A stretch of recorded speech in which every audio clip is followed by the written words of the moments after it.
listening to She Shield, your one-stop pod for all topics safety. I'm your host, Sofia, and my goal is to help educate women and men on concealed carry, martial arts, and all topics self-defense. Today, we have Lena Miculek on the episode or show. Wow, I'm already getting my words mixed up because I'm so excited. I would love for you to go ahead and introduce yourself, Lena. My name is Lena. I have been and am mostly known for my professional competitive shooting career. So that's spanning a little over 10 years now. And in that time, I've managed a whole bunch of titles. Luckily, 8 world titles in 5 different disciplines. So I'm really proud of the fact that, and not only proud, like I have to be because I'm ADHD, I can't focus that well. I can focus kind of well, but I wanted to shoot all the different guns.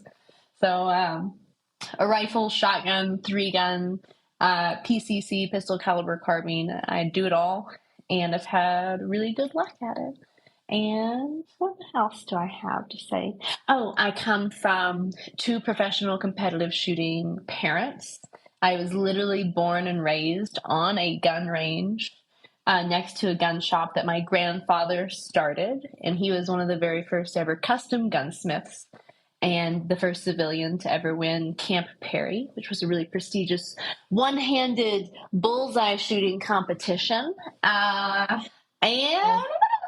so much. I travel a lot. I overland. I have a yellow lab named Letty. That's good. There's a little sampler, sampler of me. Absolutely. It's such a compliment that it's hard for you to describe all the things you do because there are so many great things about you. But sorry, what were you about to say? Oh, nothing. You're good. Okay, awesome. Well, the motivation behind me pestering you until you came on the show was about the ROSE program that you just launched. It's really blown up. It's all over my For You page. So Instagram definitely knows what I want to see.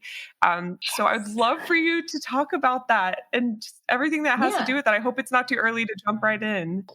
No, I would love to. I'll give you, because we have a while here, I'll give you a little bit of the backstory because it means a whole lot to me, and I rarely get to present it all. But COVID happened. Ready? We're going to go back in time. So COVID happened. All I've been doing my whole life is shooting guns. Since I was 15, I went professional. I got my GED. I said, all I'm going to do is shoot guns, because I knew what level of dedication it took to make it a career, because I had examples before me, my mom and my father, which showed me that this is what you want. It has to be all that you do. So I said, all right, it's what I want. I really like shooting 3-gun, rifle, pistol, and shotgun. I did that, and I won all these things. I have had a beautiful career, and I'm talking 200 plus days on the road a year competing. The rest of that time is spent training. I also grew up watching my mother, who was one of the best female competitive shooters and one of the best, competitors overall of anyone that I've ever met. I got to watch her be super fierce, win all these things, and then turn around and call together her biggest competition in the women's competitive world and go, we're going to train together because we're all going to get better. And we're going to go, overseas and represent as a U.S. team. And these are all individuals that compete solely against each other. And she's like, doesn't matter. We're all coming together. We're going to train, steel sharpen steel. We're going. She's the lady that if someone beat her at a nationals, she bought flowers for them and gave it to them as a tradition, as hey, congratulations, you earned this. And I know you earned it because I made you earn it. And good on you. Here's your flowers for national. Just an awesome lady. So I got to see kind of and grow up with, since the age of 10, competing, watching my mom encourage women into becoming better marksmen. And that grew into a traveling camp that ran for 10 years that was women's only. It was called Babes with Bullets, and it was like 20 to 30 students. All the instructors were female, national or world level champion and competitive shooters. And they would take on students from like, I've never touched a gun before, to I'm a master level USPSA shooter. And this traveled the US, and I got to grow up being the lunch lady and seeing it. Sorry, we're going way back. This is a long story, but Please do. No, please. I just want to lay the ground. It really goes back to like my roots. Like, we're talking about 10-year-old Lena right now, and I'm trying to build you up to a product that I just launched. So, got to witness a lot of that, be a part of it, see how powerful it is to help people overcome a fear and learn a new craft, and one that can be as valuable as firearms ownership. So, how cool is that? Woo, what a cool childhood, huh? And absolutely. then I started my career. I did that. COVID hit, and I really got sick and tired of seeing people in fear. Like, it was a time of just, chaos. We were all there. Everyone was terrified.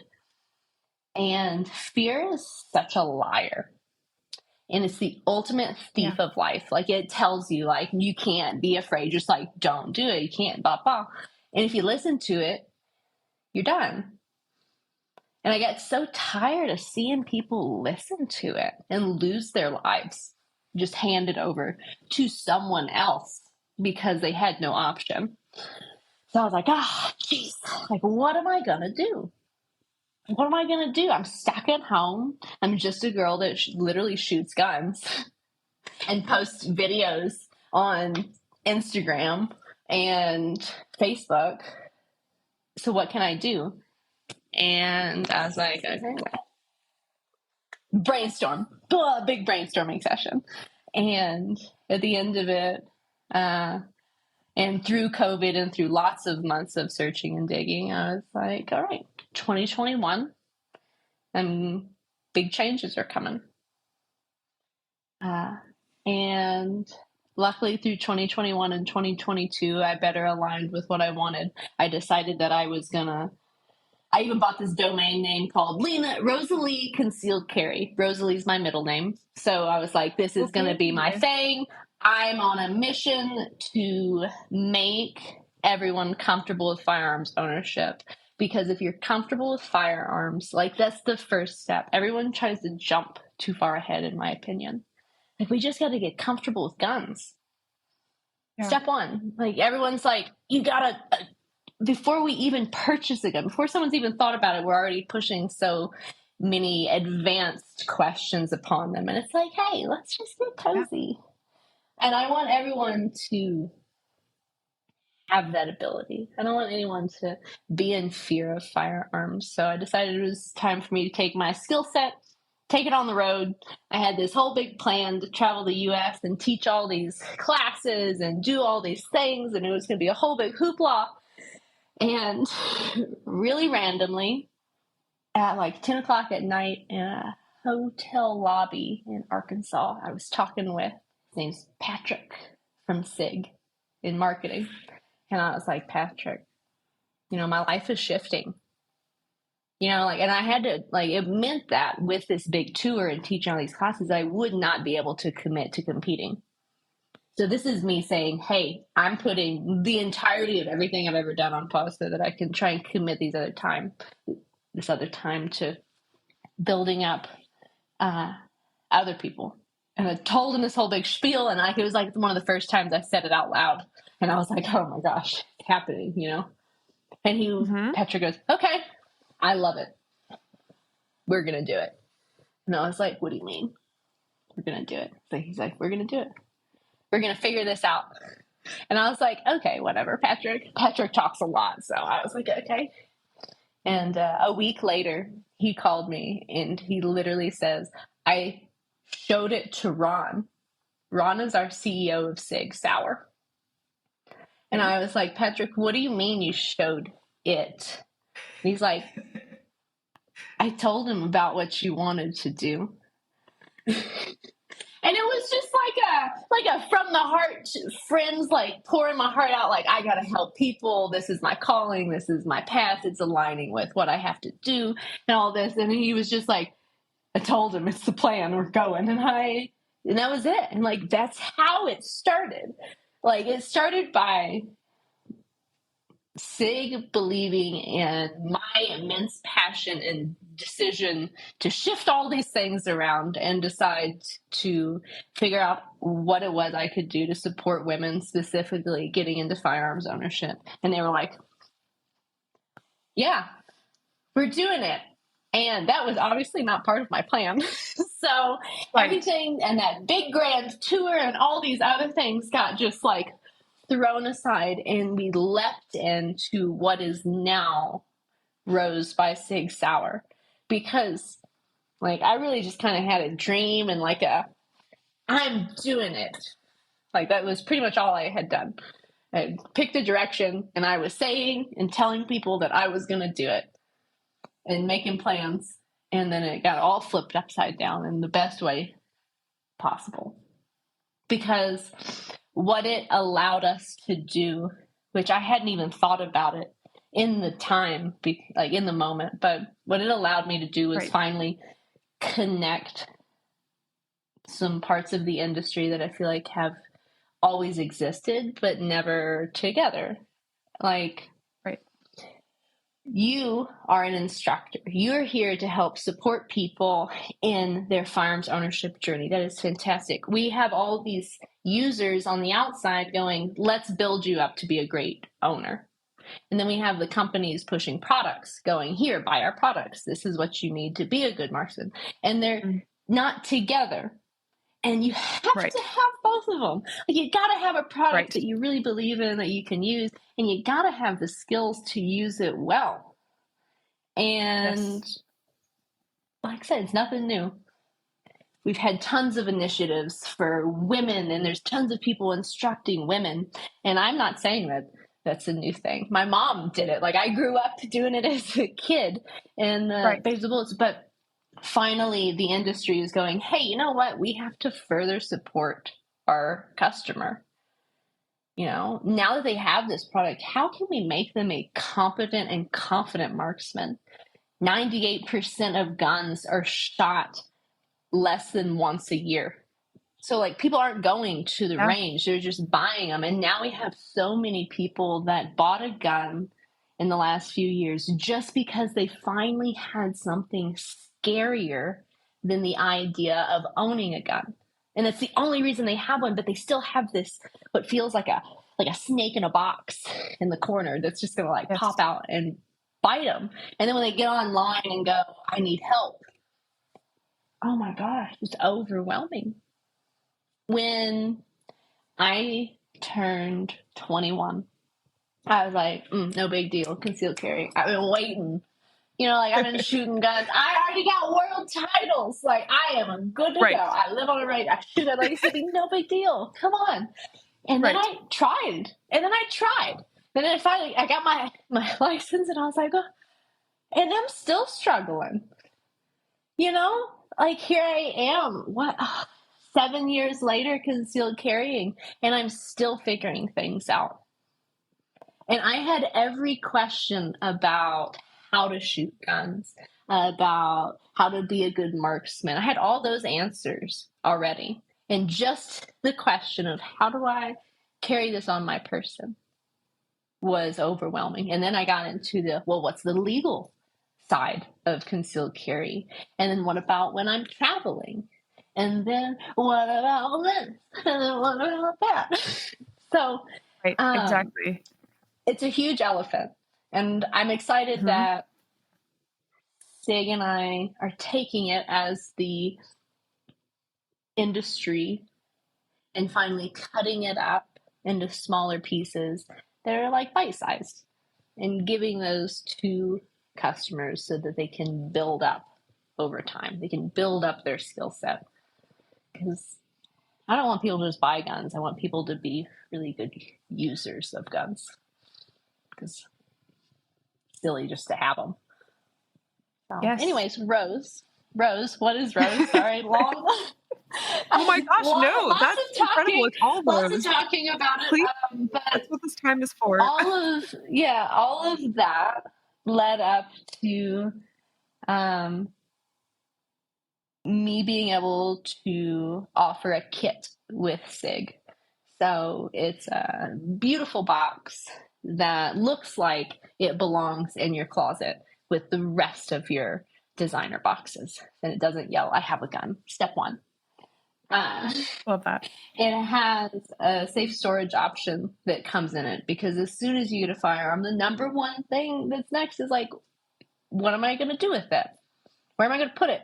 Well, before Right. you even take it to your car, you can have it locked in a portable safe that is electric code access, that's waterproof, that's TSA approved. You can tether it to shit. You Wow. can hit it with a bunch of stuff. I've done it. You freaking smash that box all around. It's quite nifty. And then there's 2 different pistol options. 2 magazines, mag assist loader, because loading mags is always a challenge. And then what I'm most excited about is 5 dummy rounds, which doesn't seem like much because they're just like little plastic inert dummy rounds, but like they hold so much potential. And with those rounds, you can come to the online videos where it's truly like we walk through handling firearms together. Like in my greatest hope is that they set their computer down and they set their little kit down and we can just literally unbox it and work through like, how do I pick up a gun? And let's pick up a gun 5 times. And in the way that I present it, it's very one step at a time with repeated motion, like, and reps. Yeah. Much like an at-home workout video. Like we're going to do that, but with guns. And we're going to have one specific technique that we focus on for this small movement. And then we're going to repeat it a few times. And we're going to get it till it's comfortable to us. And then we're going to stack on the next. Because firearms, they're a lot. Like just learning about a gun is an entire knowledge base of itself. Then you have to know how you interact with it. And that's an entire another knowledge base and experience, and then like a physical skill that has to go with it. So yeah, the videos are a bit longer. They're not super long. They're like, I think like 18 to 25 minutes because they're once supposed to be follow along. But this was where I kind of hit some brick walls because people are like, we want this to be like a 2-minute video. And I'm like, no, I can't tell you anything good in 2 minutes. Like I can give you like a crumb, like such a crumb, but like I want to lay a foundation. Right. So yes, these are truly foundational. Like these are the videos that I could truly say, hey, pick up your kit. You don't have to tell anybody. You don't have to talk to anybody. You can just pick up your kit, go home, watch these videos with me. And we will build up our skill set until we are ready to go to the range together. And we'll do at-home dry fire first. And then we'll learn how to load our mags with our dummy rounds and how to safely load and unload our gun.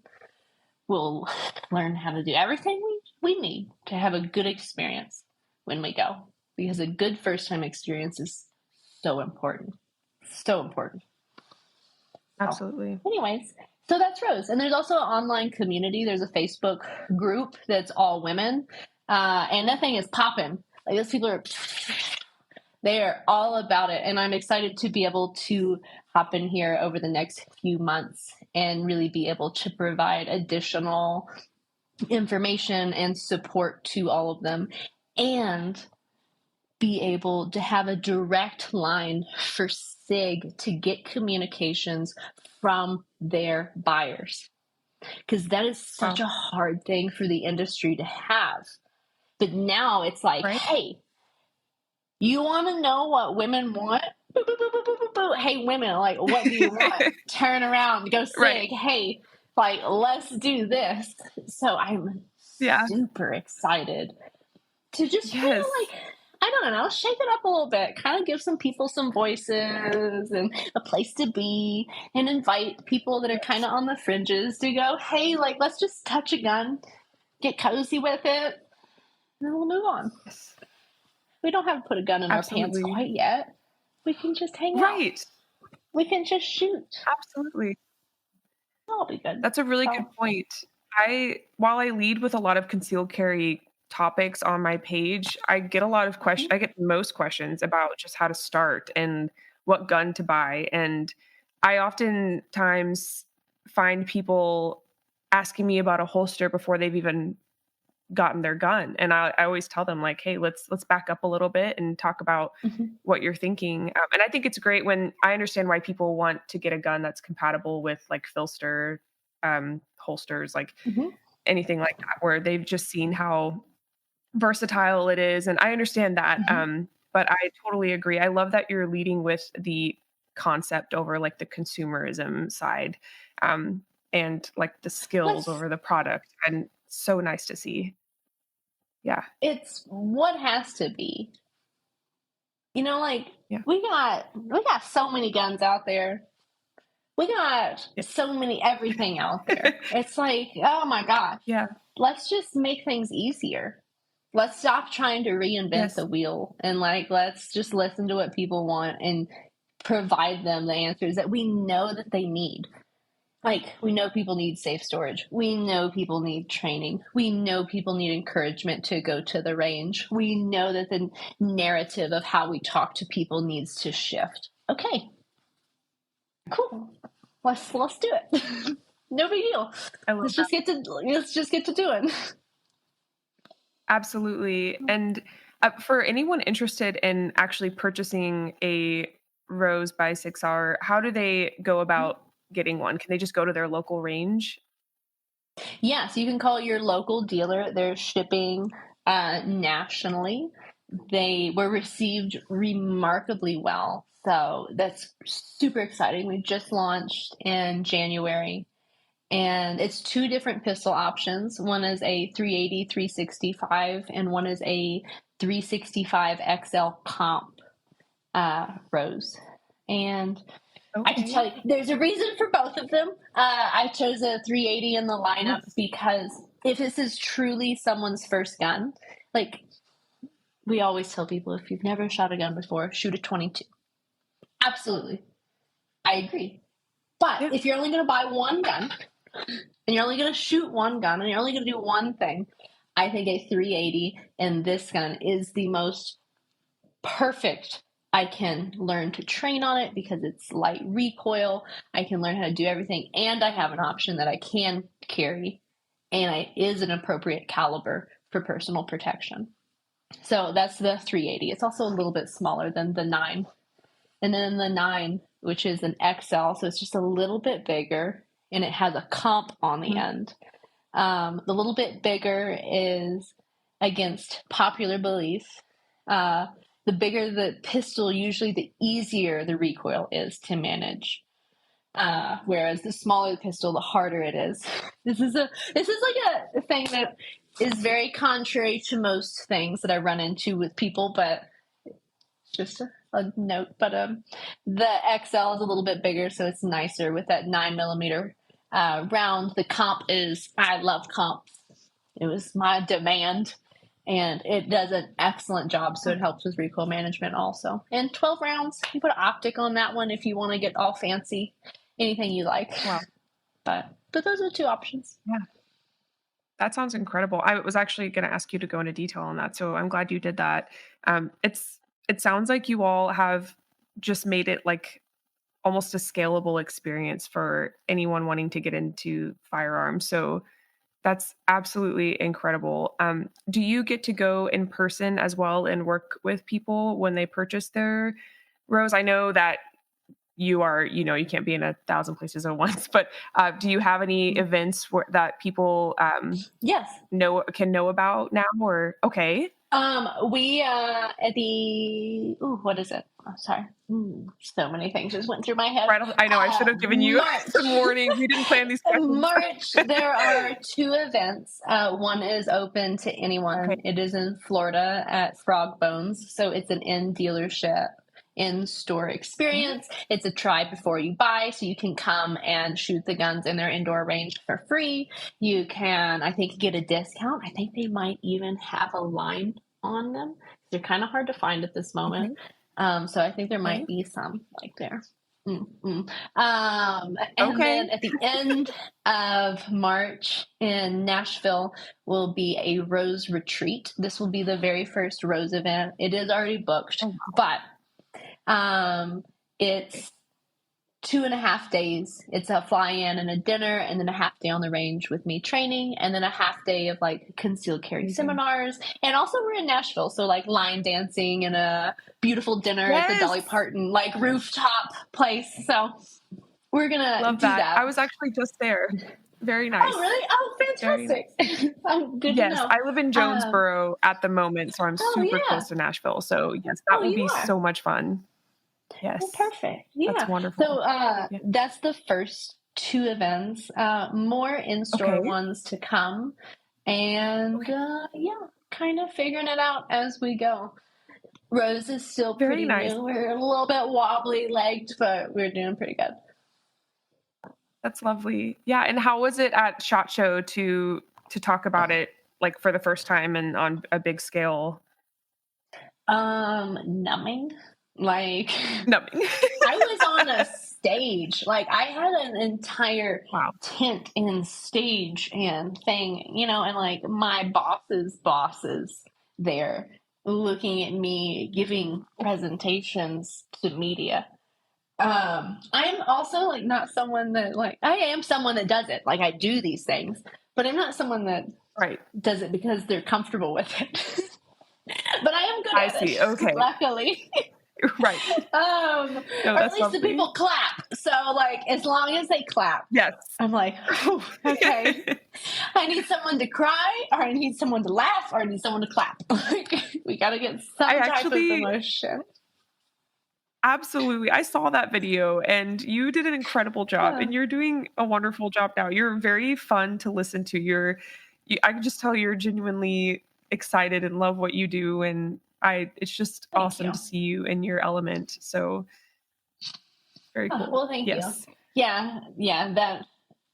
And to your listeners, if you ever watch the first ROSE launch video, I want you to know within the company, they refer to it as they're like the one where Lena's crying. And I'm like, damn it, everybody, shut your faces. But it's true. Like I do. I get choked up because we were filming and they were just asking me questions and they were like, answer these questions. And I was like, oh, I care so much. Yes, of course. Anyways, it's absolutely. Follow your passions. If you don't get choked up talking about something you've been working on for a few months, I guess you're not doing something too well. That's a great point. Absolutely. I definitely do, unless I'm dissociating so I can cry later on my own. So it just really depends sometimes. But right? Sometimes yes, exactly. I'd love to know how your competition SHOT Show. Sorry. Disassociating just as like SHOT Show.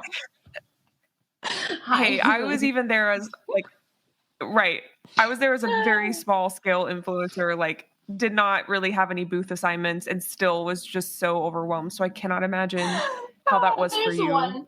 There's one family. I hope they listen to this. I feel bad for them, but they caught me at a bad time. I was really hungry and tired. Oh, no. And I was trying to make it to like the rental car with my family in the elevators. And it was like a Vegas and chaos and like elevators everywhere. And I got like separated from them. And I like looked up and it was just like this family and they were so excited. And they were just like, Lena. And I literally looked up and I was like, I'm sorry. I can't smile anymore. I gotta go. I just like walked away and got so funny. I'm sure they understood. Oh, it's like it's totally fair. I need to eat food. You know, it's interesting. I met more people in elevators and bathrooms and at like the social events after than I did at SHOT Show. And it was really funny to see people like let loose and be like, oh my gosh, today was so tiring. And like, it's almost like it lifted this veil of like almost like professionalism in a way. Not that they weren't, of course, Yeah. respectful and kind, but Yeah. yeah, I'm sure But that, at work you and know, after anytime I work. met them, yes, exactly. Yes, it's definitely a work hard, play harder kind of event I learned. So that was really interesting. Just, you know, the vibes in general, but I Mhm. won't go too much into that. I did know that like I ran into the president of a company I adore, and I don't really want to shout it out on here because I don't know, I just want to be careful with that. But I ran into him on the way up to my room, and he was like, "Hey, I saw you at my booth earlier," and I could just tell he was so tired, but felt like he needed to talk to me. Like I could tell he was really trying. Like, and I just remember thinking, like, "Wow, he must be so Oh. tired." And I even Mhm. appreciated that he like noticed me. So I'm sure that family understood, and just Oh, yeah, yeah. yes, I hope they It listen is as what well. it is. Yes, absolutely, and it shows kind of your heart and how much you care to even think about that, so that's awesome. Um, yeah, but I'd like to know how your history with competition firearms translated to concealed carry training, and what training have you done to be a more, you know, well-practiced citizen with the firearm? Mhm. Mhm. Well, let's see, how did it transfer? I've shot a lot, a whole lot. Yes. So there's that. The shooting portion, I can put bullets where I would like. So that was kind of checked off. The biggest thing Yes. was understanding what my standards would be for myself on how I would carry a gun. You know, because when you're new, like you have to set your standards. Like, am I going to put a gun in my pocket? Am I Right, going to use right. a fabric, you know, thing to hold it? Like, what are my standards? Like, do I Yes. have to have a trigger guard protected? Do I run all Kydex holsters? Blah, blah, blah. When I draw, Right, do I demand that I don't sweep myself? Like, there's tons of right. questions that everyone, if it's only affecting you, you get to decide.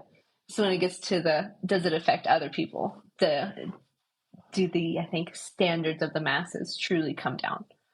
But on up Yeah. until then, I'm very much so, I would say, like a freeform concealed carrier. Like as long as it checks off your standards of the Okay. gun is safe and it's on you, those are my two things like that I have to check off. When it gets Okay. into the rest of it, like how fast does my draw have to be? I mean, I would love it. I would love for you to have a 1 second draw. Love for you to have a 2 second draw. Love for you to have a 3 second draw, 4 second draw, 5 second draw. Love for you to have any second of draw rather than leave it at home. Right. I am very much so a don't leave it at home person, uh, and make sure it's safe. Those are the two things that I demand, which gives, I think, which I know gives people a lot of room to work within. I know what Yes. is standardized best. Cool. But if you're not comfortable with that, that doesn't mean that concealed carry isn't for you. You have Yeah. the freedom to decide what is going to be best for your lifestyle and you. So for me, it was a trigger guard. My trigger guard always had to be protected in something like Kydex, Mhm. truly secure. And then it needed to never cross my body while drawing. Important for me because Okay. there are some things that you just kind of can't do without crossing your body. So that was a standard that I set for myself. And then I've gotten pretty creative on the gotta keep it on me portion. I think I'm probably most known for like a thigh bag and a fanny pack, which are pretty much Yeah. my two favorite forms of concealed Yeah. carry. I've tried everything else though. Appendix, small, the back, enigma, belly band, ankle rigs, uh, concealed carry sports bras, thigh Mhm. holsters inside the thigh, outside the thigh, a couple different brands of those. And Yeah. I'm sure you have your lovely tub of concealed carry gear also. Do. It's a as drawer we right now, as but it's turning into a tub. Oh, it's just a drawer. Oh, I remember those days. Drawer. It's a pretty big drawer, but And you're like, oh, it's like too big. right. I have It's to a, like, it's when you're taking something out, you have to push things down to get it to oh open. yeah, It's yeah, that and kind you of get stacked. Yeah, I understand those. But those are my main forms. Additional training that I have done for it. One of the best things I think I've done is go to WAFT in South Florida and done multiple years of scenario training, one-on-one Okay. group scenario training. And it was a fantastic experience on showing me and proving to myself how rarely I'm going to use a firearm, how much I do not ever want to Yeah. use a firearm. I truly, you know what I am really good at? Freaking getting out of there. What? Getting out of anywhere. Like, I see something Perfect. bad, I'm gone. And I'm like, oh my gosh, this is so much Yeah. better. Yes. Yeah. It's kind of wild how much we can avoid. We use our Yeah. eyeballs. I've traveled solo across the United States here for like 2 years for a career.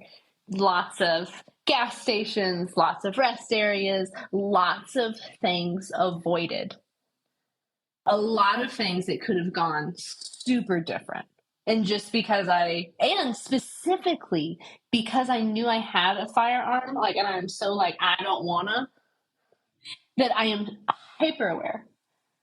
And it has stopped so many things. And being comfortable to just stop in the middle and watch something and let it play out for a second catches so many other people off guard. Like I've had a lot of things where just drawing attention to someone has stopped a lot of things for me. Being comfortable using my voice was one of the biggest things that I learned because I am very Southern, quite polite, very yes, ma'am, no, ma'am, like we're not going to raise our voices. So to be assertive and to be like, just stop, and to be able to draw a line and to stand for myself was literally one of the biggest things I got from scenario training because I had to get comfortable with using it. And since then, I literally just had someone walking up behind me in a parking lot that I had to turn on and be like, and he was just coming. I was looking, and I had to be like, stop. And only because I did that did he stop and go, oh, I didn't mean to make you uncomfortable. And I'm like, we're in the back of a parking lot, and you're just walking up to me. Like, what do you think? I'm gonna just be like, this is cool. Of course. Right. So once again, being comfortable using your voice, you just got to do it. And stopping and watching. Like I said, I've had some real situations that could have gone drastically different, but wasn't on my phone. I was aware. I understand my physical capabilities and my rules for myself. And I stop and I watch. And then when you catch people when they were on like a bad path, they tell on themselves pretty quickly. So if you're questioning, you got something in your gut, literally just stop. Look around you, make sure where you are right there is secure, and just like observe. Yeah. So I absolutely love that. No. I love that you brought that up. I wanted to let you finish because I was like, you're heading in like such a great direction with this topic because I'd love to hear everything you have to say about it. No, so I love that you talked about, I keep saying I love, but it's all true. So first of all, your concept of like having a gun on you is another level of responsibility to where like you think about the fact that you don't want to have to use it. So you think of everything you can do beforehand to prevent having to use it. That's a really great way to say that. I've never really thought of it specifically in that light, or I guess I've never really like talked about it out loud. But I've had those feelings as well. And I like that you're bringing attention to that because it's not like paranoia. It's just that you have an appreciation for what you would have to do if you did have to use it. And people who have I actually trained understand know the that that's, power. Yeah, I understand the power yes, that I have. I have the power to protect myself. So I have to right. be conscious of that at all times. And I don't want to. Like, I Absolutely. really, really, really, really don't want to. So there's so many other Yeah. alternatives. So many. Like getting out. Yes. Yeah. So simple. Being observant, getting out of shit when it doesn't Yes. feel right, listening to your gut when you pull into that gas Yes. station and you're like, something doesn't feel Yes. right. Doesn't matter. Stop Drive safe. 5 minutes Go to the further police down station. the road and just Yeah. get gas there. It's going to be the times that you're like, oh, Yes. damn, you should have listened to yourself. Yeah, you should have. So listen to me now, telling you Yeah. if you won't listen to yourself. Right. Yes. Listen to Lena for sure. There have been Yeah. countless gas stations I've driven away from that I got a bad feeling. I've even had my fiance behind me in a car, and this actually happened like a week ago. Um, I was gearing up to go on a trip with my friends. And anytime we go on a trip, I'm always like the person that drives, like the safety person. They always feel so relaxed with me. And I'm like, actually, no, if you could pay attention, that'd be great. Yeah. But before that, I was filling up my gas tank, putting some like, whatever that like gas, I'm going into way too much detail about that. But anyway, I pulled up to a gas station. My fiance was behind me, and I called him to let him know we were going to be moving on to the next one. And he was like, "We just passed like so many. Like, are you really sure you want to go back?" Like, he wasn't even like being resistant. He just wanted to know what was going on. And I was like, "Do you see those three guys? Like, they were spread out. They were talking to each other, and they were watching. And it was just like I got this terrible feeling, and I listened to my gut. Like, I use my gut for like I don't know, probably 90% of all my decisions in life, but unless it's more like, yeah, absolutely. But Only we ones drove that ever away, get it are and the ones that didn't. yeah, exactly.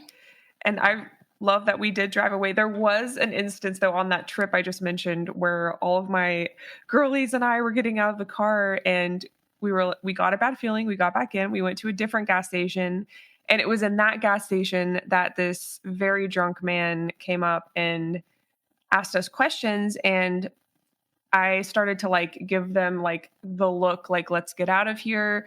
And then when one of them wouldn't answer him because she was very uncomfortable, she wasn't even being rude. She just like kind of froze. He started to get angry with us that we weren't talking to him. And that's when I was like, we're leaving. And I held up my hand, and they like went around me Yeah. behind me, and we walked out. And we were Yeah. like, wow, we just can't win. So we ended up going in an Arby's, and the ladies that were closing let us go in there while they were closing and lock the door Hi, and use please their let bathroom. us in. We'll buy some curly Exactly. Yeah, fries. we honestly, yeah, we were in the heart of Memphis. Oh yeah, trust Yep. me. I was like, Oh maybe we yeah, should just buy some Memphis. I fries. lived in Little Rock for a little while, so I was just right down the There you road go. from the old Memphis. Yeah, you Yeah. gotta watch out. You got some Yes, real watching out to do in Memphis. definitely. And it was my fault. I really needed to use the bathroom, and like two others It's needed not as your fault. well, needed to. And when you get on that stretch when you don't have a gas station for like hours, it was definitely time Yep. to find something. But yeah, it was interesting. So I'm glad you talked about that. Absolutely. Um, I would love for you to go into detail about what you do when you travel to stay safe rather than other than just, concealing. Is there anything else you do? What do I do in particular? Ooh, I don't want to say too many things. So, one Sure. is I don't publish my schedule beforehand, and be conscious even if you don't have Right. like I'm doing public appearances and things. But that's a big one. Yeah. Making sure my schedule's not beforehand. If it is, I have security on hand at the events that I do interact with people, because when it's it's good to have some other Yeah. professionals hanging Yeah. around. Absolutely. But what else is there? Oh, so many small things. It's nothing huge. Like there's not going to be any like this is my but it's Right. the handful of tiny things that I try to always do, I would say, which would be I always like to have a pocket knife on me. They're one of the niftiest things in all the world. And if you're not comfortable with a gun, pocket knife is fantastic. And if you're not comfortable with a pocket knife because you're afraid of cutting yourself, there are some excellent non-metallic knives. So like I have one, and think of like a fancy shank. Is it Black Triangle? No, TW Brands gear. But I have like, it's a little boot one.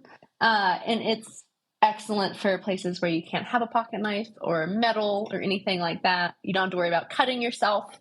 I think of them as an excellent like teen thing.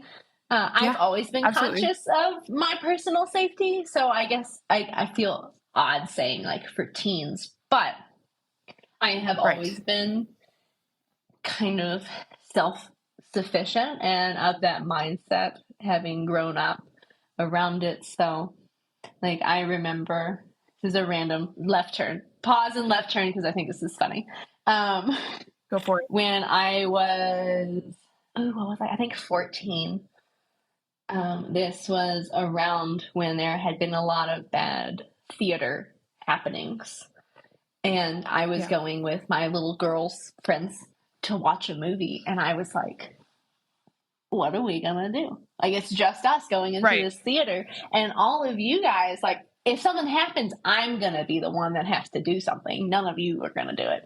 So I was like, oh, what am I going to do? And I was like, oh, no big dealio. I'm going to bring a bottle of aerosol hairspray and a lighter. And if anything happens, at least I'm going to burn everything down. I don't know what my plan was, but I was like, I got amazing. Something. Anyways, that was very random. But that was my 14-year-old, 13-year-old, like problem solving. I was like, I'll just have a tiny flamethrower. Someone comes in. I'll set off the smoke detector. I actually let everybody know. Exactly. And then they know, oh my gosh, silly. That's incredible. It's like, if you're taking me down, you're going down with me kind of thing. I used to keep these metal rods. Yeah, exactly. I had these like metal rods from the like workout equipment pieces my mom would have in our exercise room. And I used to like wrap them in like that tape you put on tennis rackets. And then I would keep that in my room as like a little baton, even though I had no idea how to use a baton. We did like short stuff in the martial arts I did when I was younger. You had like, something to hit somebody with. Yes. You needed something. Rather than my untrained knuckles. Exactly. Yes. Yeah, I love it. So what type of martial arts do you do? So when I was 13, I began Musuwan. It's a Korean style. And then after 7 years, I got my black belt in that and realized it wasn't very applicable to like what would happen if someone were to like come up and like pick me up and try to slam me down on the concrete kind of thing. So I started Muay Thai and I got interested in weapon training. So I went into Krav Maga and then I started Brazilian Jiu-Jitsu. And actually it was in Krav Maga that I was like, I really want to learn how to use a gun because we were learning how to take them away from people. And then I was like, what the hell am I supposed to do once I have a gun? Like, am I supposed to just like use the butt of it, you know, like then the muzzle's pointing towards me? Exactly. Just throw it away. Like, so I remember reaching out to one of my closest friends and I wrote him and I was like, hey man, can you teach me how to shoot? And it just kind of happened. So I definitely wanted to be a like professional fighter when I was older. My parents were very worried about me doing that. And I, just like any good parents would be like concerned about that, and I always told them I understood why they were. I was very, very empathetic at that age, but still am. But I got into Muay Thai and I started to, I didn't necessarily lie, but I mean, I guess not saying anything is lying. So I didn't tell my parents I was training for a fight. And during that time, karma hit me, broke my nose a few times, and I've had to have 2 surgeries since to correct it. So I have a really nice nose now. It's very like, you're like very pretty. Exactly. This like very expensive piece of, work.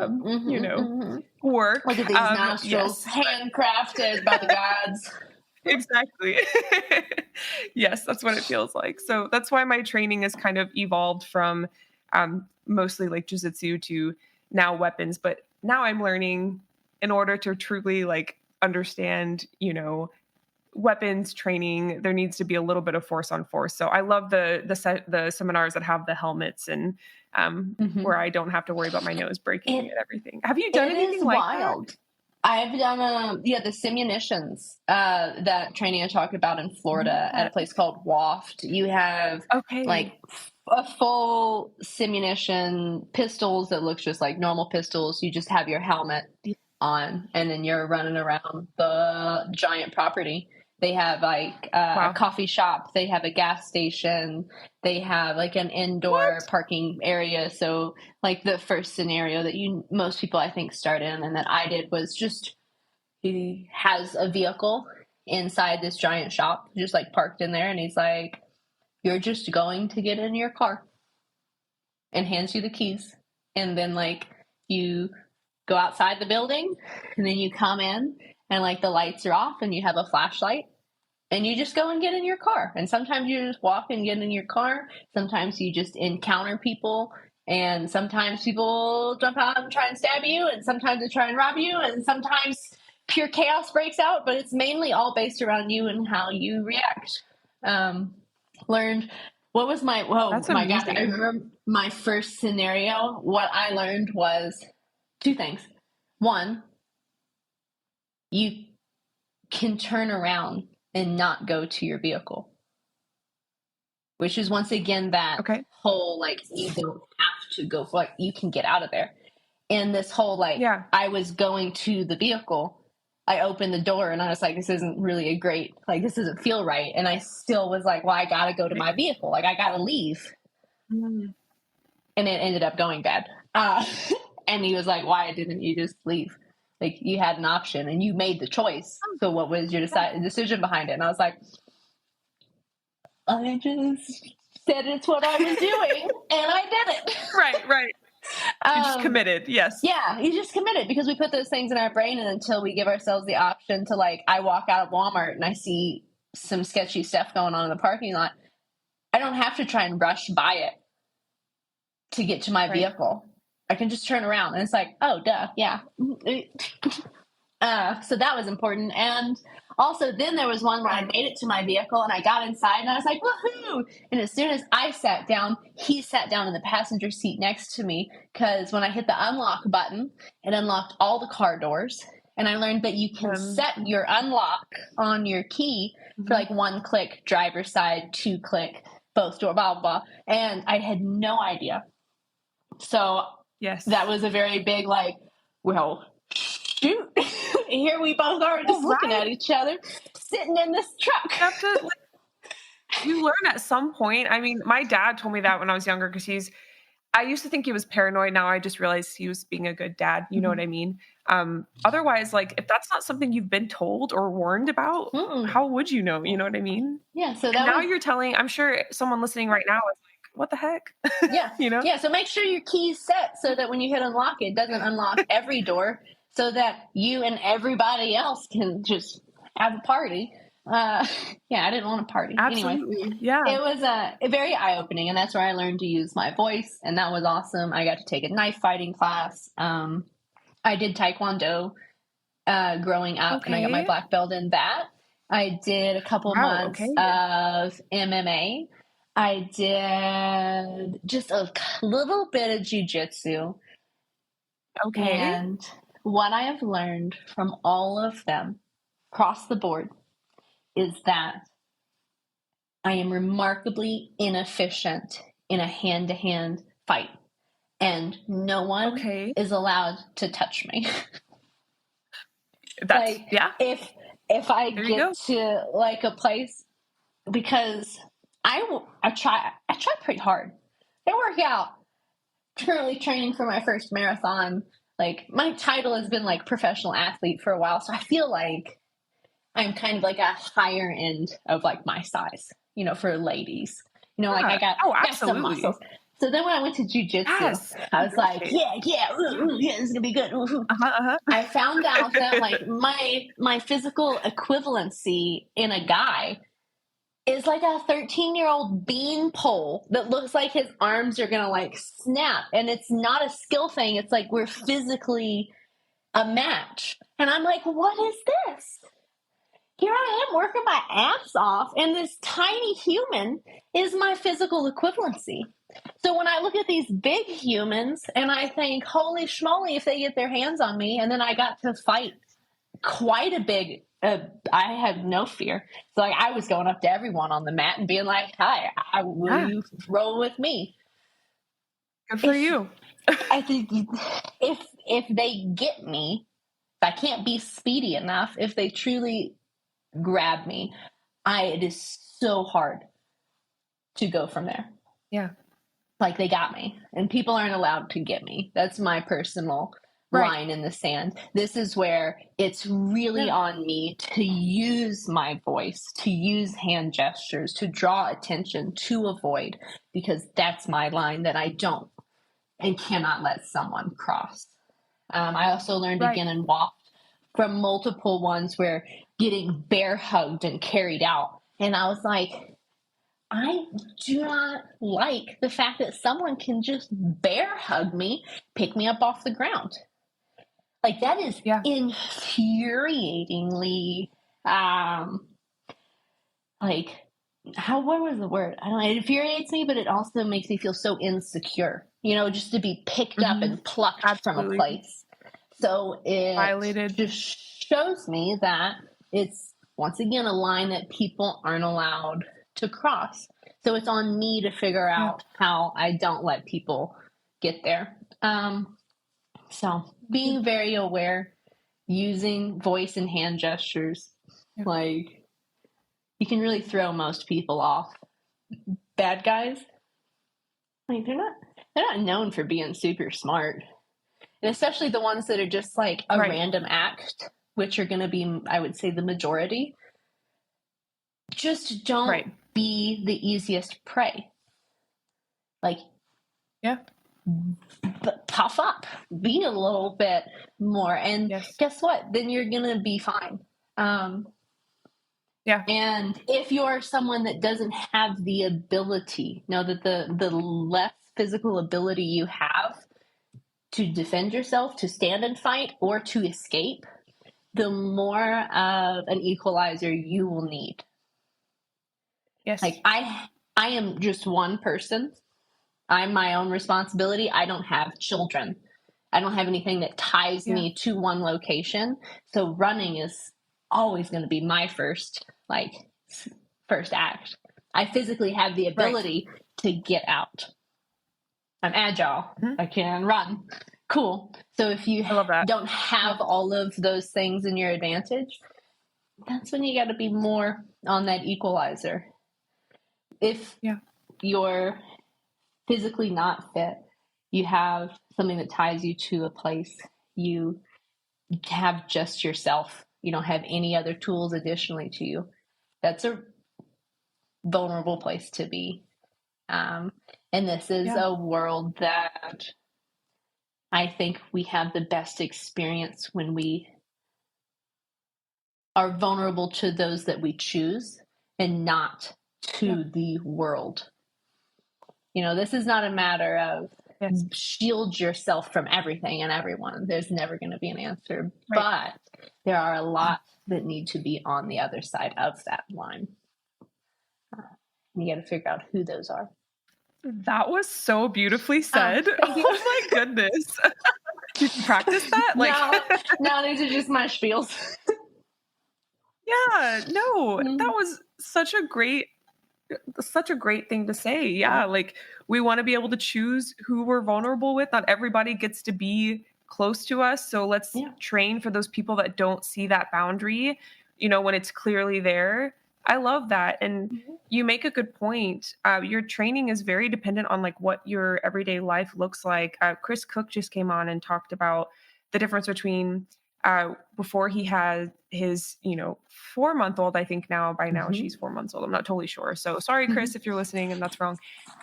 Before he had her, all he had to worry about was throwing his groceries down, but now he has a baby and he can't, let go of his Don't baby. throw So that down his with training, the groceries.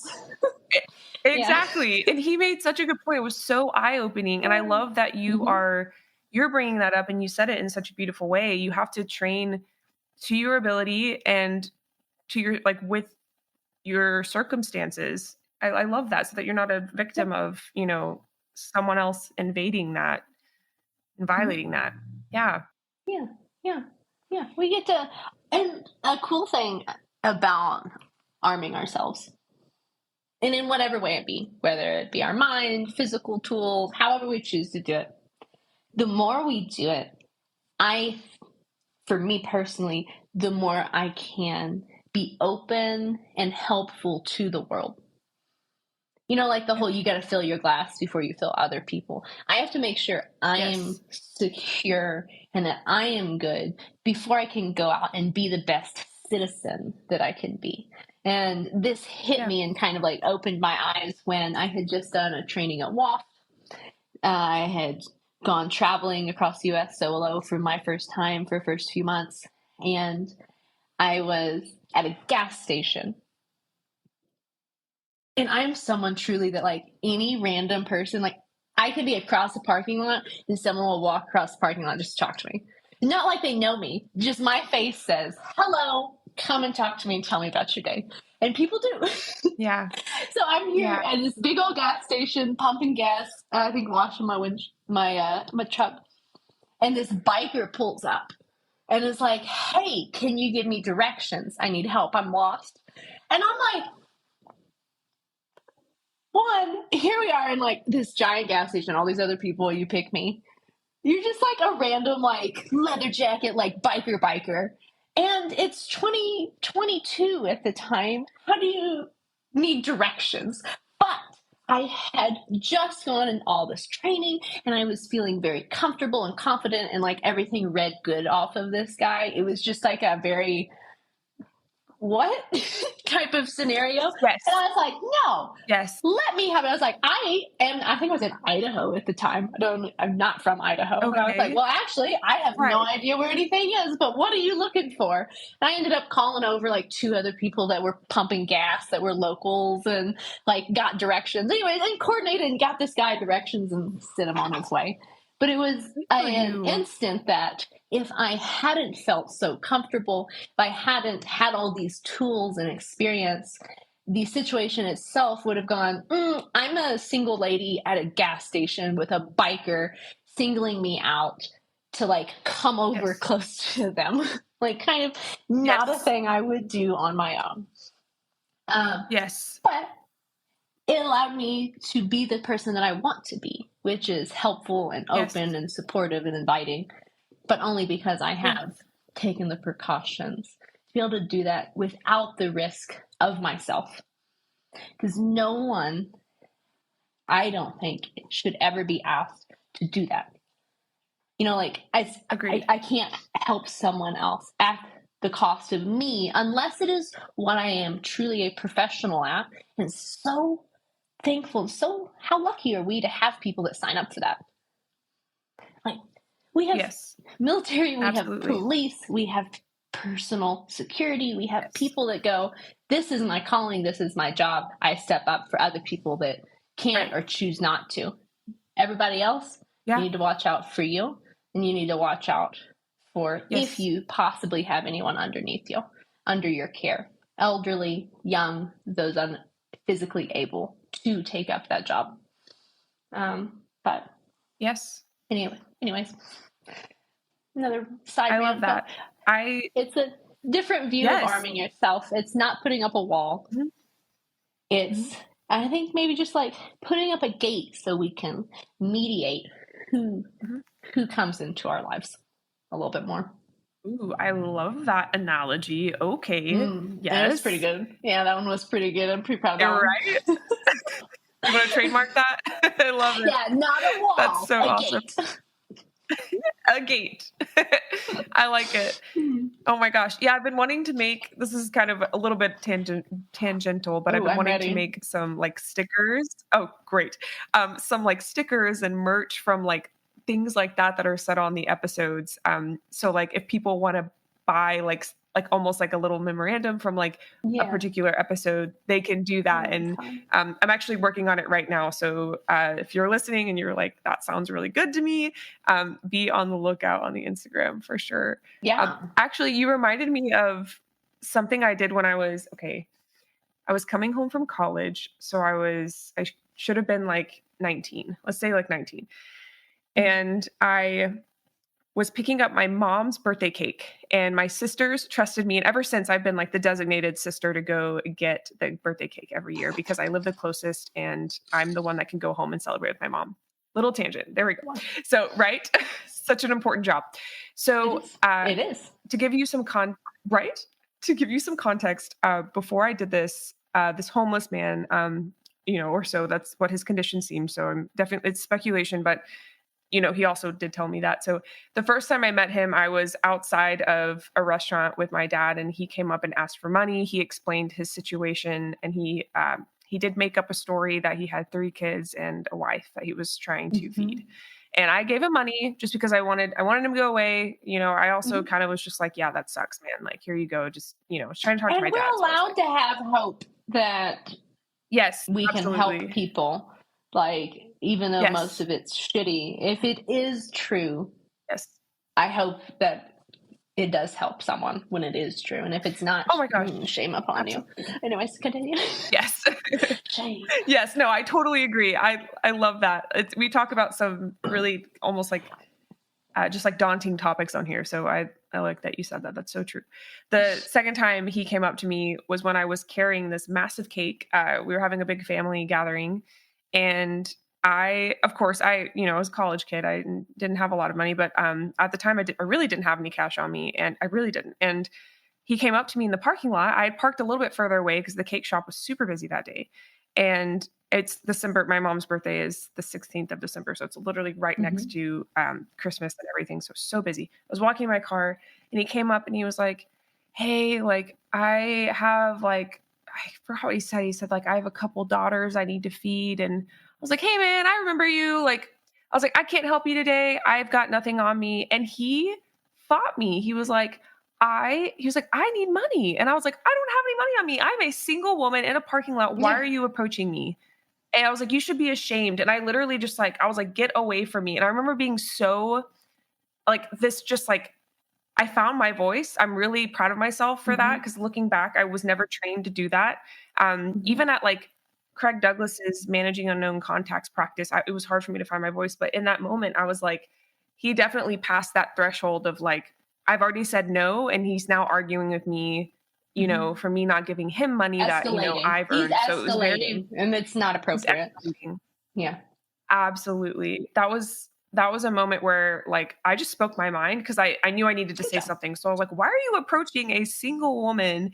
So I like that you brought that story up because truly and honestly, a man should not be approaching a single woman for directions in this day and age. But luckily you have those experiences to help you gauge like on a meter of Mhm. dangerous to, a benign, intention.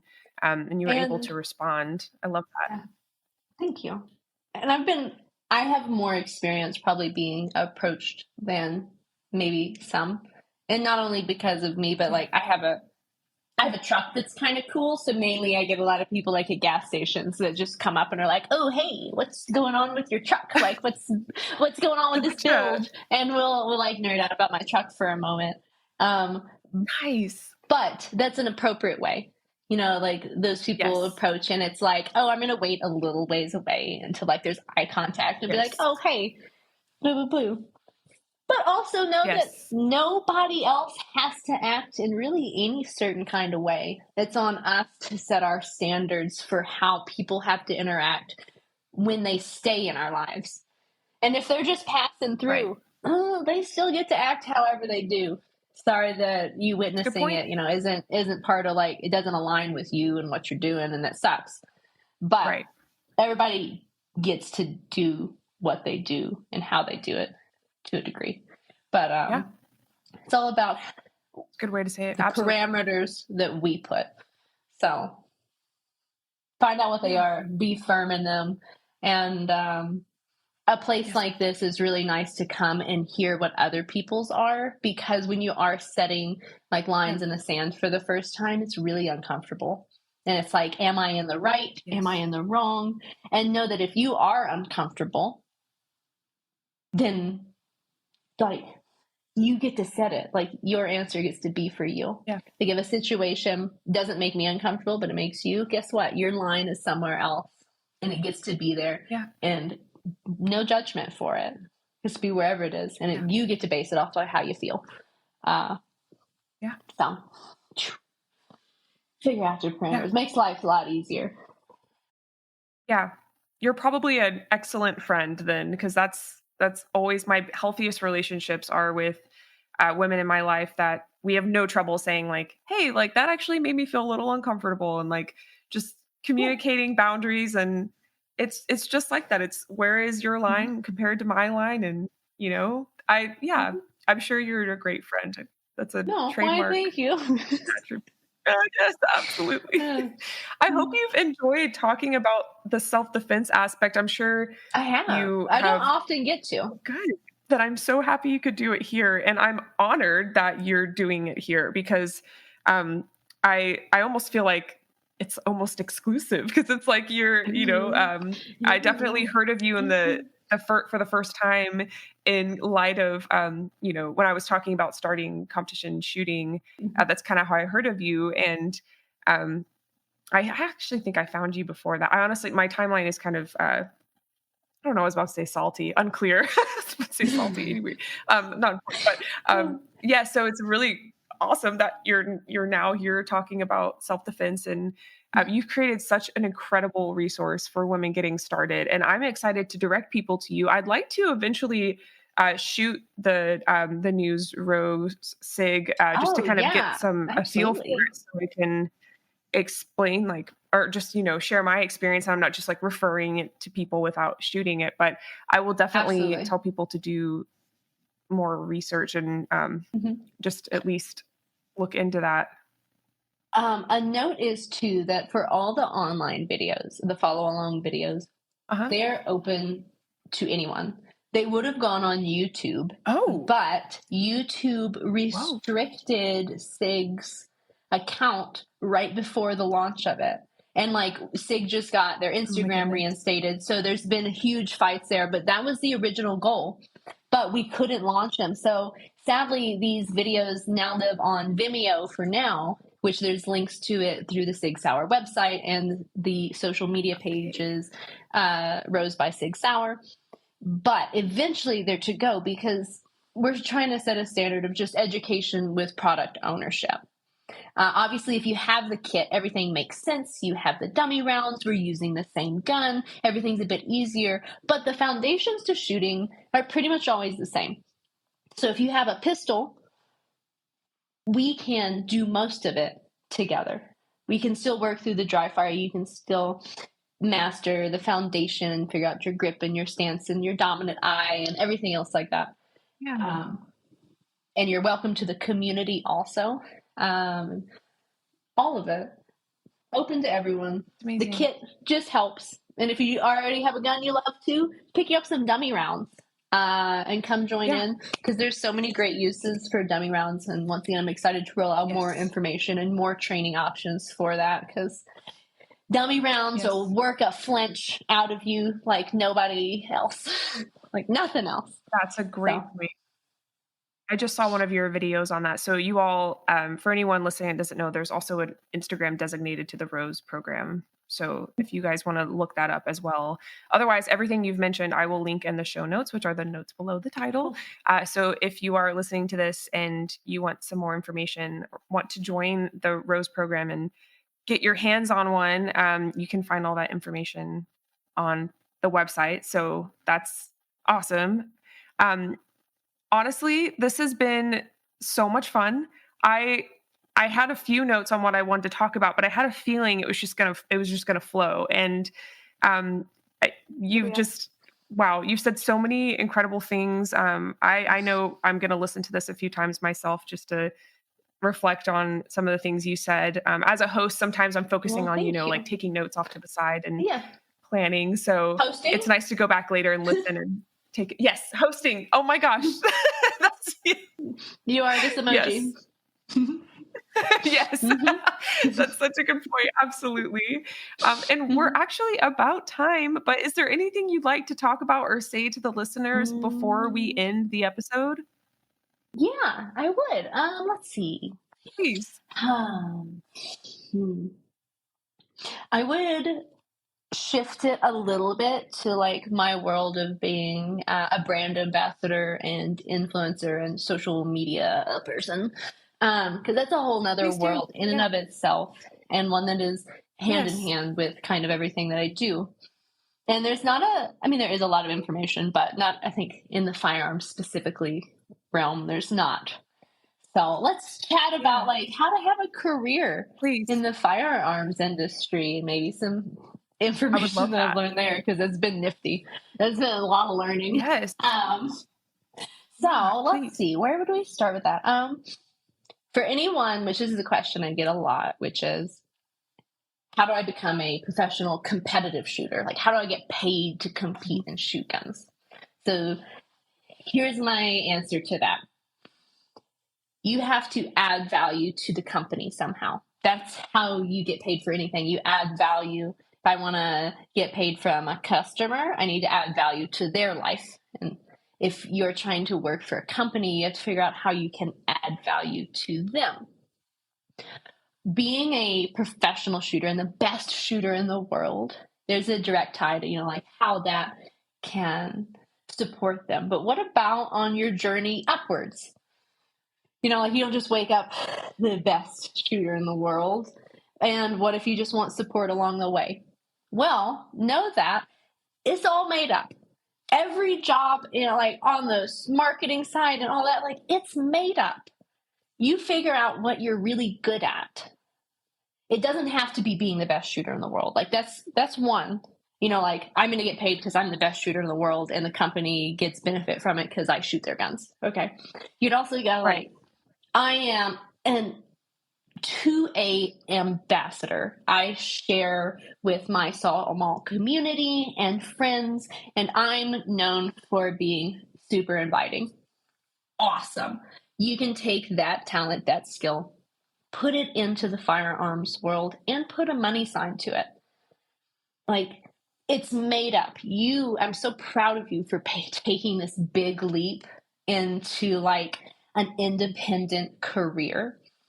And as you can see, there's many hats that you will wear in order to do it. So if you want a job as a professional competitive shooter, I would love to say, well, one, you can be truly the best in the world, but there's very little support on that way up. When I started shooting, it was a lot of sleeping on people's hotel floors, a lot of trading and bartering for ammo, reloading. Yeah. Like this was not a glamorous thing. Like you put in a solid 7 to 8 years of titles, and then you can Yeah. be worth something just off of titles. But you need something in the meantime for it. So figuring out what your additional skill is. So if you want to be in the firearms industry, shooting, cool. You need to be a good marksman across whatever field you're going to go. Then you need to figure out what your Yeah. additional skill is. Is that online marketing? It needs to be some. You got to kind of have a dabble of all of these, but you can have your one that's Right. specifically your main. But you're going to need to be kind of good at marketing.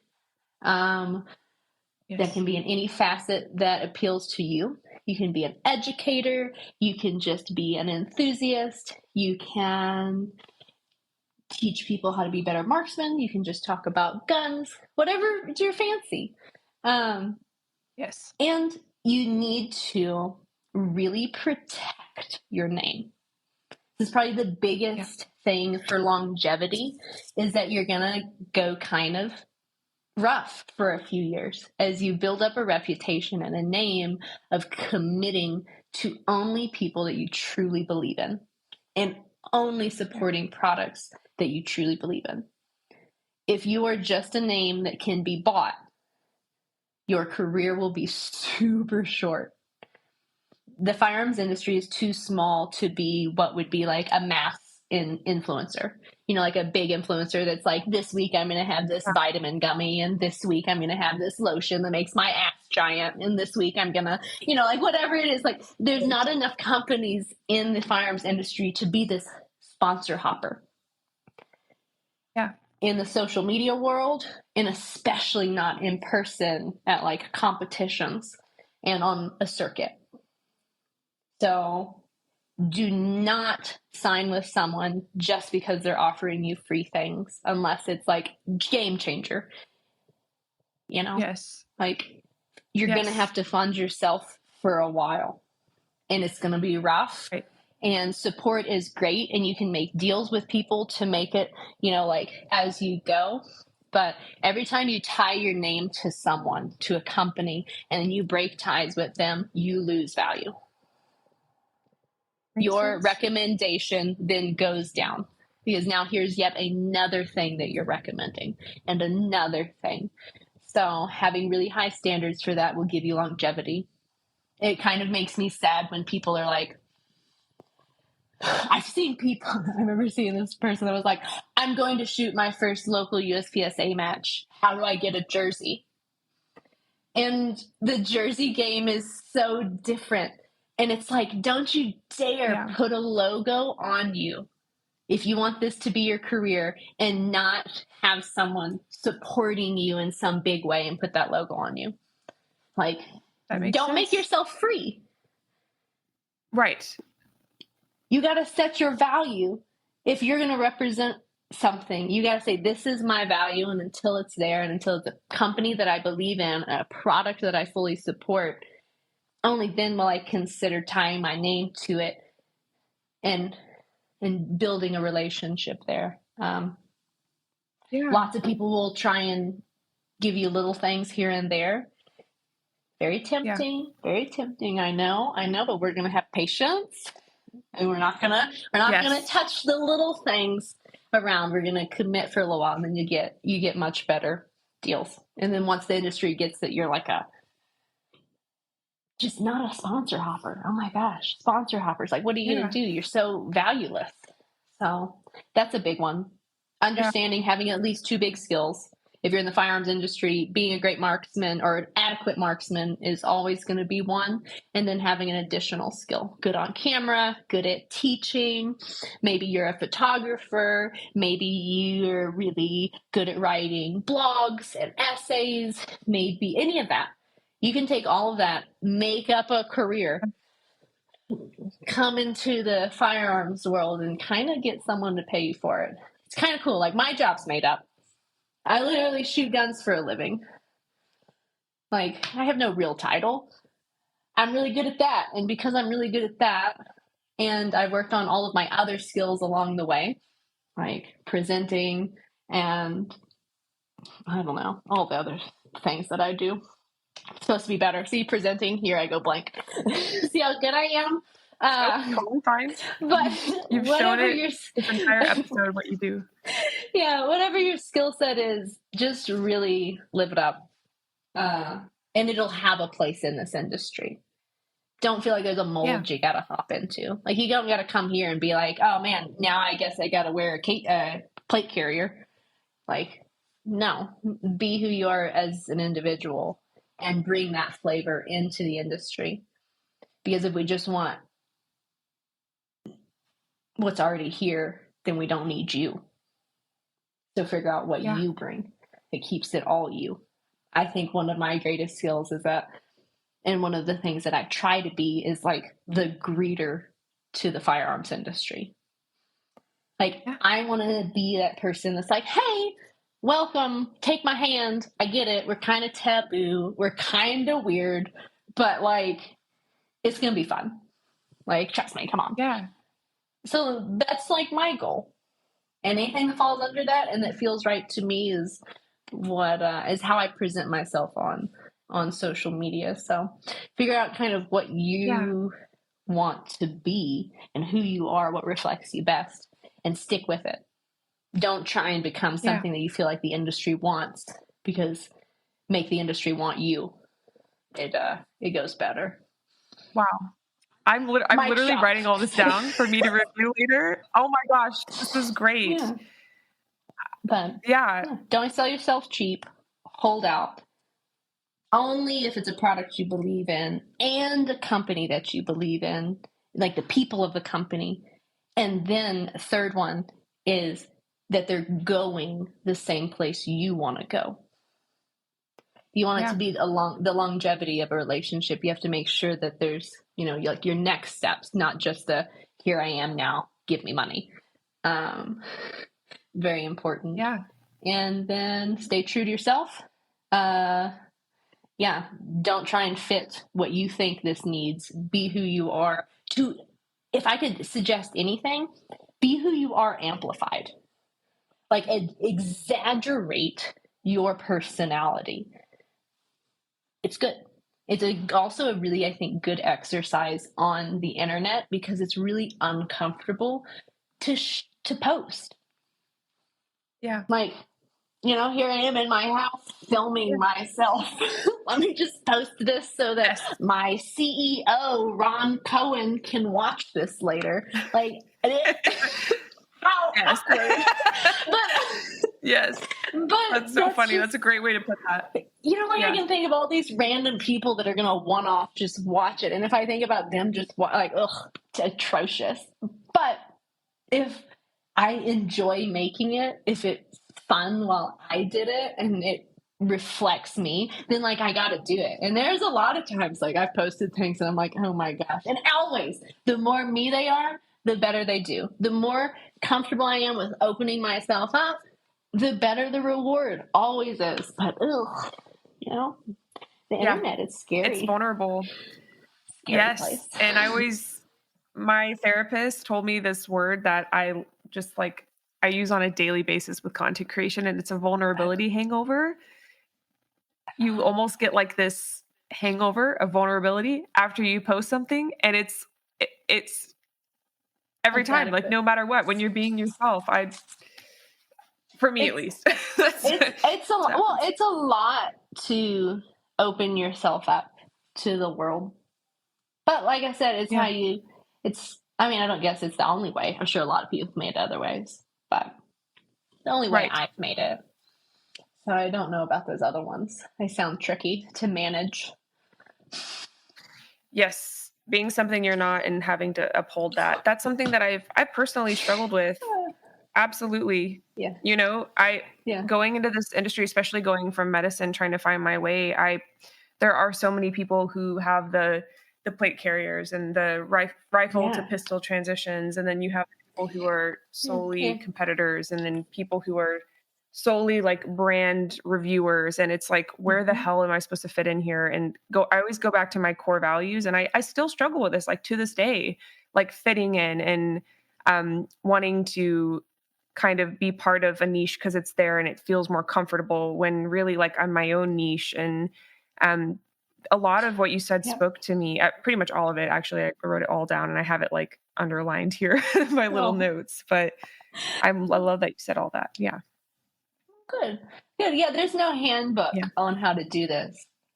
When I started, I was lucky enough to have two parents that at least understood the competitive shooting side. But that was just how to shoot guns. I remember my first SHOT Show. Oh, I wish I had it. I'd show and tell it. Oh, wait, sorry. Let me look real fast. Maybe it just happens to be here. No, take your time, please. Oh, dang it, it's not. I love I have this poster. But anyways, it's from my very first SHOT Show where I was going to try and get sponsors. So I would just been sleeping on floors and bumming stuff. And I think I was 15 or 16. No, 16 or 17 at the time. And I was at SHOT Show, which I don't think I was even of legal age to be at SHOT Show. I've been going to SHOT Show since I was 12. Oh my gosh. Wow. I remember when I had to buy my first adult clothes to be snuck into SHOT Show. But here I was at 17, and my parents were going to work booths and work the show. And they're like, if you want to shoot, you're going to have to go find you some people to help you. Good luck. And I was like, ugh. So like before SHOT Show, I made like a photo poster thing with all these different pictures and like a list of my accomplishments. It was like 5. I had like 5 accomplishments. And that was everything. And one of them was called the USPSA Triple Threat Club. I have no idea what that is. No idea to this day, but I think at some point I Googled me and I saw that title and I was like, that can go on here.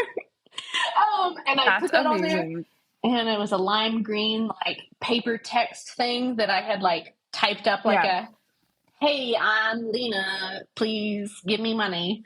And I went around at SHOT Show, and all I was told was that like I was like, "Who am I trying to find?" And I think someone after like booth 3 was like, "You should try and find the head of marketing." So I just walked around SHOT Show and like went into booths and was like, "Hi, I'd like to speak to your head of marketing." Very like looking back on it, how cute. Correct. And I love that. They were like, well, they're busy. Of course they were. And I just handed out a bunch of these things. But you talk about an exercise and showing if you're willing to commit what it will take to make it a career. Which working for yourself, it's about committing to doing all the things you do not feel qualified to do boldly. Just deciding that it has to be done. You're the only one that's going to do it because you're the one that's here. So go on ahead. Like, signed with Sig. I was homeschooled. I had given one presentation in my entire life to a homeschool group of 4 people. I signed with Sig Sauer in 2016 and then announced it in January. February, they had me out and they wanted me to give a presentation in front of the entire employee base at Employee Day. Wow. And I said, of course, yes. Oh my gosh. Let's do it. That's what you do. If you want things to happen, you just say yes. And then you figure it out as you go because nobody knows what they're doing. It's just those that choose to continue doing until they know and those that don't. So like my legs were literally purple. There's a photo way back in my IG stories of me in bright orange shoes and khaki pants on a stage. And I was oh my goodness, just there giving my little spiel and how things have come. But every big uncomfortable leap will lead to that becoming a tool in your toolbox that you will then be able to add value to who you are. And then eventually that will pay off. So like, keep saying yes. Did I have any idea how to do whatever all the things are that I did with Rose? No. My first PowerPoint I ever did was to our CEO and board of directors at SIG. So like, you just gotta decide and do. And things usually go pretty well if you commit really hard. If you jump and you say, this is what I'm going to do. Right. And you cut ties with everything else. And you just do it. It goes well. Hopefully it's encouraging. So like, just keep going to all of y'all. I don't necessarily know what the perception of me is out on the internet, but I hope it is one that encourages those to take leaps towards whatever it is that they're uncomfortable with. Because through facing our comfort zone, through facing our fears, we're going to find like the best things life has to offer. Whether that's taking up your own personal protection, whether that's pursuing a career that you like, and a dream, or anything in between. So, yeah. Nice chat. Thank you for sharing that. I really think I needed to hear that, and I hope anyone else listening has found some peace through what you said. I think, of course, you said so many amazing golden things, but no one knows what they're doing. It's the ones that act like they didn't continue, like who make it. That really spoke to me because I especially with the firearms industry, one where the consequences of messing up can be, life-threatening. I've felt very nervous sharing some aspects of some pieces of content that I've really wanted to share and I feel pretty good about, but it's like I'm only 99% sure. So what if that 1%, what if that one person takes it out of context, then I'm responsible. And I really like that the way you explained all of that was just very insightful. I thank you so much for sharing that. We all got to hear it. Yeah. We all do. Well, not all of us actually. Only those willing to take big risks need to hear it. There we go. Which yes. definitely isn't everyone. It is a small minority, but if you are on that path, I do support it. Yeah. Yes. I love that. I know I mentioned my therapist earlier. I've been in therapy for 5 years and I'm not afraid to talk about it. It's been the best thing I've ever done for myself. She actually just recently sent me, I'm looking at it over here. It's a letter with some stickers she found, and she's never sent me anything before. And we started out in person and then we moved to online when I moved here for medical school. And I'm moving back soon, but she sent me some stickers that say, what if it all worked out? And I asked her what made her want to send me stickers. She was like, you're just the biggest risk taker I know. You've literally canceled out half of your life's work to do this other career. And that's not something anyone else I know has been brave enough to do. And it totally made me cry and made my day, because I never saw it like that. I saw it as giving up and failing and all of those things. But I like the way you described everything as well. It really, really spoke to my heart. And lately things have just been, it's one of those things once you stop trying to resist the change and flow, I feel like things just kind of almost line up for you and the path just kind of opens up. And I didn't really believe that until I saw it myself. So if someone listening is dealing with that right now, just stop resisting and find that path for you, and take action. Reveal itself. See, you say that it's laying itself out for you. I know because of how things work that you're taking actions daily that are making these things roll out. It's not the universe just being like, oh, you've quit this other thing, now I'm going to supply you with this whole brand new thing. It's no, you quit your focus from one thing. And when you've poured your focus and the power of your daily actions in a direction, progress has to happen. Actions lead somewhere, whether or not we knowingly choose where they're leading us and we direct it or not, we're going somewhere. You're just at a super awesome place where you know where you're going. So it makes it feel like everything's rolling out because it's part of a flow. It's the next step because of the things that you're already doing. And it's a beautiful place to be. Such a wonderful place. So make sure that you do take a moment to kind of absorb all that in because I talked with my boyfriend last night. I was like, doing a podcast.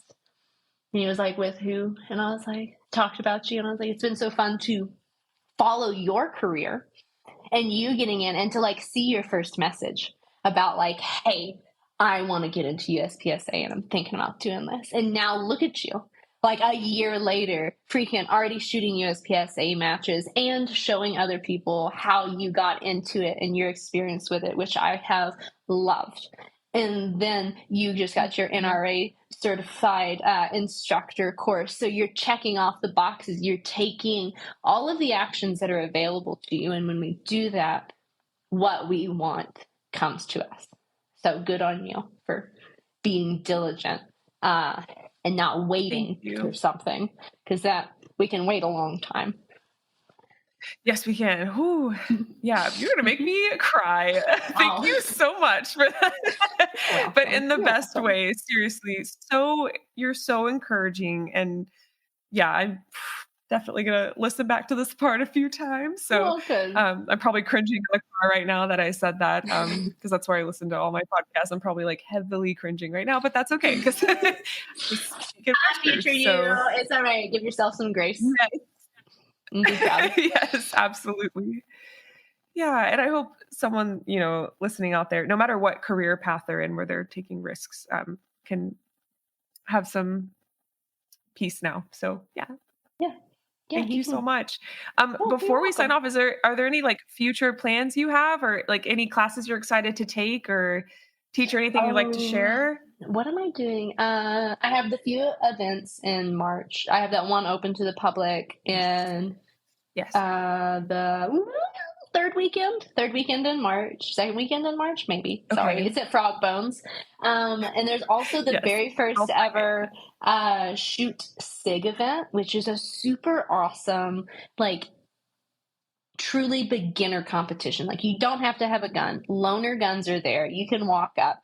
It can take 40 minutes to shoot the 3 stages. So you can literally roll in, just shoot your little stages, have a great day, shoot like a box of ammo, try out different guns if you want to, whole bunch of other things. It's called Shoot Sig.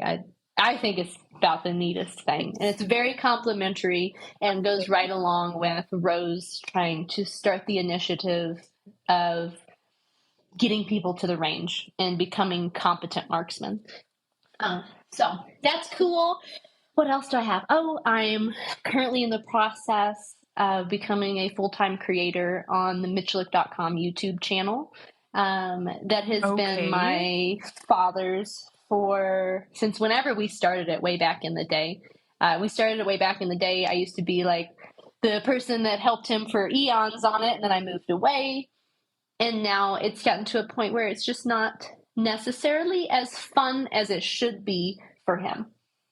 And I'm excited to Okay. be able for us to like do things together and take up some of the responsibility of creating content there. So hopefully lots of fun things will be Oh. rolling out there. That starts March also. Oh my And goodness. I'll be competing at the USPSA Multi-Gun Nationals this year in Okay. July. I'll be trying to defend my title there. And then, most exciting competitive thing of the year is the IPSC Shotgun World Shoot in Thailand. It's pretty Okay. much our version of the Olympics because all the action shooting sports are not allowed in the Olympics because we're too cool for them, which is the real reason. Right. Of course. Yeah, of Makes course, of course. sense. So I hope to qualify to be on the U.S. women's team and be able to go and defend a title that I have had since the very beginning of my career in 2012. So I've had and defended Wow. the title since then. So hopefully I'll be able to go back and do that. And that'd be really baller. It'd be pretty remarkable Yeah. it's going to be a Yes. challenge for me to prove to myself that I can create content and support the Rose community at in-person events and online, along with a Yes. YouTube channel, my normal social media, product development, national champion, world champion. No big deal. Yes. Quite a few 2023, things here we there. come. Yes.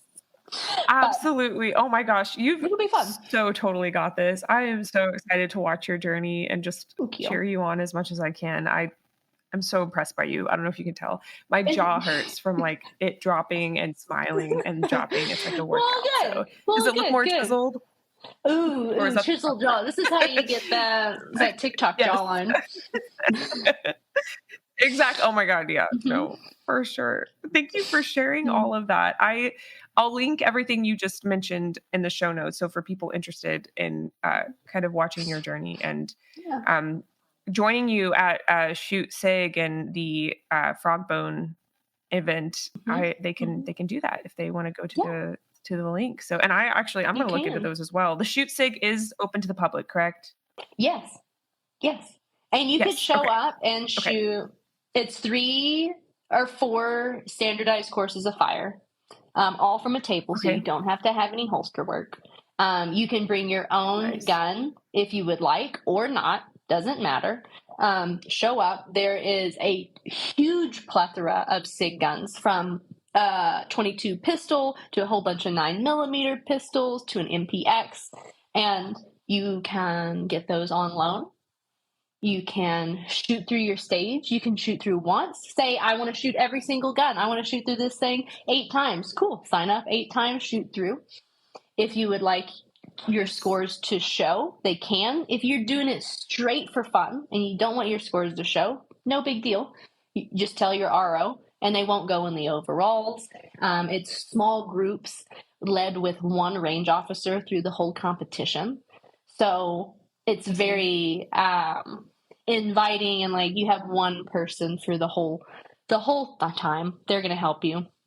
So it's a pretty neat event. Also, if you become a Shoot Sig member, which I think is like $60, you get free signups to all the matches. You get entered to win a spear rifle, and you get a discount that's worth over like $200, $300 on a couple of guns a year.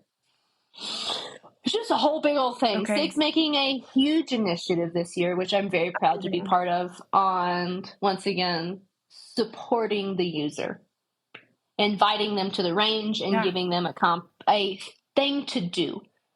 Because just going to the range and like poking holes in paper and like not having a plan, it's hard to know what to do. The range is the gun gym. So if you don't show up with a workout plan, you're not going to walk away with progress. So this is a way to get people to the range that's fun, easy, any gun that they would like. It's not an all-day thing. You don't lose your whole weekend. You can roll in, shoot for an hour, and be gone half day. So I think it'll be fun.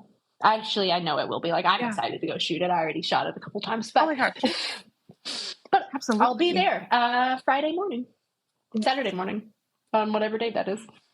I can tell you. That's awesome. Yes. Grabs the phone. Yeah, grabs my calendar. No, you have so many things going on. Wouldn't life be boring if I didn't, though? 11th, March 11th. There we go. March 11th. That sounds incredible. So many things going on in March. Oh, wow. That date sounds familiar.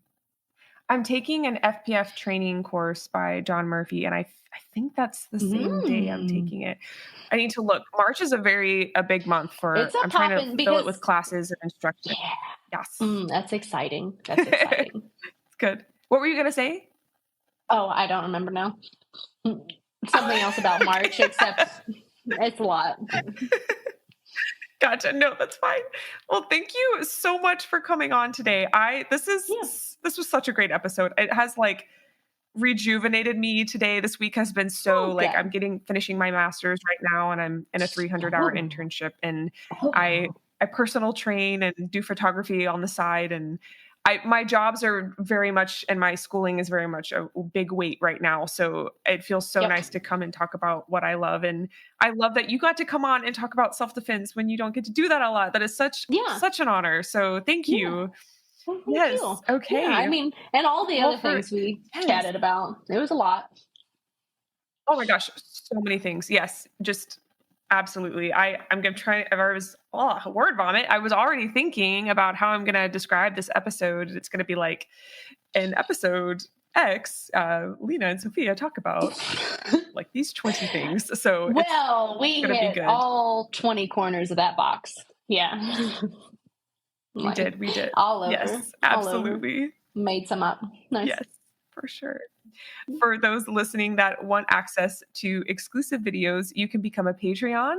You can also go to the Instagram or TikTok at SheShieldPod to see real highlights of the episode with video. A special thank you to Sigetta Gear, the official sponsor of SheShield.